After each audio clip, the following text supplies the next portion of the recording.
اهلا بيكم، يا رب تكونوا بخير جميعا.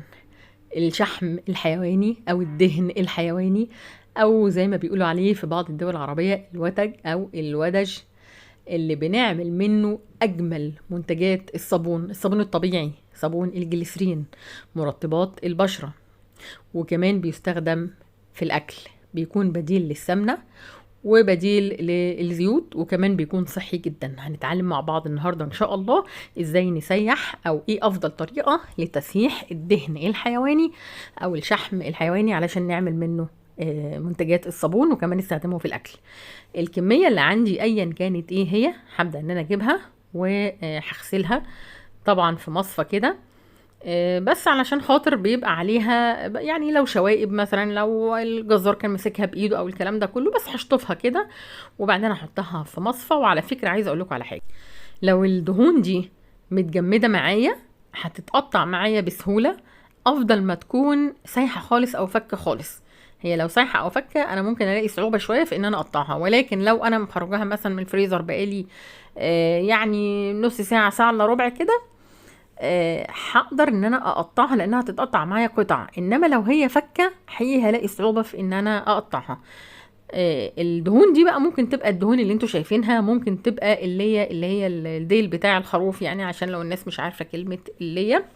ببدأ ان انا اقطعها قطع صغيرة كده.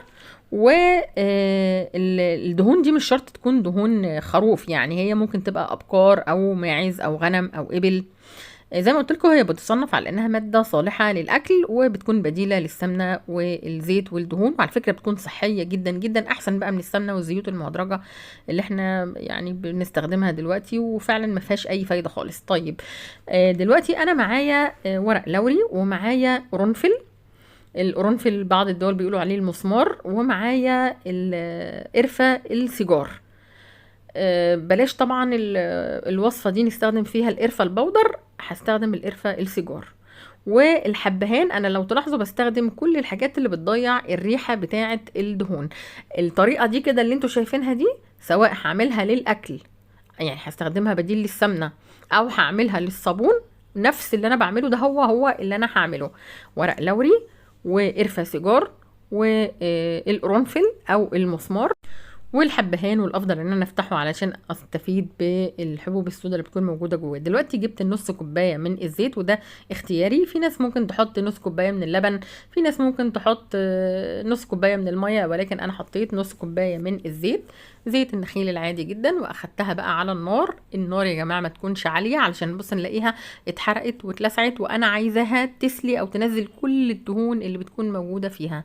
هي بتاخدش وقت طويل، يعني ممكن الموضوع ده كله مثلا على نار هادية ياخد معايا مثلا نص ساعة، وابص الاقيها بدأت تنزل كل الدهون الموجودة فيها. نار هادية، وببدأ ان انا اقلبها كل شوية علشان بس ما تلزقش في الحلة. بصوا مع الوقت اهو هتبصوا تلاقوها كل مدى عماله تسيح وتنزل الدهون اللي بتكون موجوده فيها. دلوقتي معايا حاجه برضو هتقضي بنسبه كبيره جدا جدا على الريحه. كلنا عارفين لما نيجي نسيح الليه والكلام ده او السمنه او الكلام ده بيبقى فيه ريحه. فاحنا هنجيب ليمونه، وهنعصر الليمونه وهنحطها مع الدهون او الشحوم دي بالقشر بتاعها. ما تقلقوش خالص، والله الموضوع ده مش هيغير حاجة في الطعم، ولكن هو هيفرق معانا في حتة الريحة، بيدي بنسبة كبيرة جدا على الريحة. يمكن عايزة اقول لكم على معلومة مهمة قوي. الشحوم مش بس في حكاية الاكل ولا الصابون، انا عايزة اقول لكم انها بتساعد الجسم في ان هو يتخلص من الدهون اللي بتكون متراكمة فيه.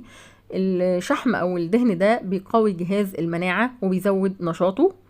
بيكون في نسبة مرتفعة جدا من البروتينات المغذية للجسم وكمان للبشرة، عشان كده قلت لكم بنعمل منه اجمل صابون طبيعي. الناس يمكن لما تعرف ان احنا هناخد الدهون نسيحها ونعمل بيها صابون، فالناس تقول لك ايه العك ده. بس صدقوني والله يا جماعة انا مش باذيكم ولا بقول لكم معلومة كده من الهوا، تقدروا حضراتكم تدخلوا وتبحثوا وتشوفوا صحة المعلومات دي. بصوا هو كان عدى تقريبا نص ساعة وشوية كده. انا طبعا ايدي فيها على طول لحد ما ابص الاقيها بقى ايه، الدهون نفسها نشفت خالص، والسمنه اللي نزلت منها بقى لونها زي ذهبي كده. مش هستنى لحد ما تتحرق واللون يبقى غامق خالص كده، هتتحرق مني ومش هعرف ان انا استفيد منها. ببدأ بعد كده بقى ان انا اصفيها واسيبها لحد ما تبرد خالص. عايزه اقول لكم ان مش شرط ان احنا نشيلها في التلاجة، احنا نقدر لو حطيناها في برطمان محكم الغلق، مش شرط ان احنا ندخلها التلاجة، علشان بس يعني لازم يكون البرطمان محكم الغلق عشان نحميها من التعفن او من الاكسده. اي دهون يا جماعه موجوده عندكم ايا كانت الكميه خزنوها وابداوا ان انتوا تسيحوها. والله يا جماعه بتعمل عمليه تنقيه للبشره وبتفتحها وبتخلصها من اي شوائب موجوده فيها، وطبعا ده بيزيد من نضاره ونعومه البشره. وجربوا الموضوع ده، هنعمل منه اجمل صابون طبيعي. بالنسبه بقى لبقيه اللي هي فاضت دي، انا برضو بصراحه مش برميها، انا بحط عليها بقى ايه كده مثلا لتر ميه، وبص انا بستفيد منها كلها، وبحط كده مكعب ماجي، وبعد كده بخليها تغلي غلوتين، واخد الشوربه بتاعتها بعمل بقى بيها الرقاق وبعمل بيها الباميه. صراحه بتخلي طعم الاكل كده حلو جدا. ما تنسوناش بقى بلايك واشتراك في القناه، وبحبكم في الله.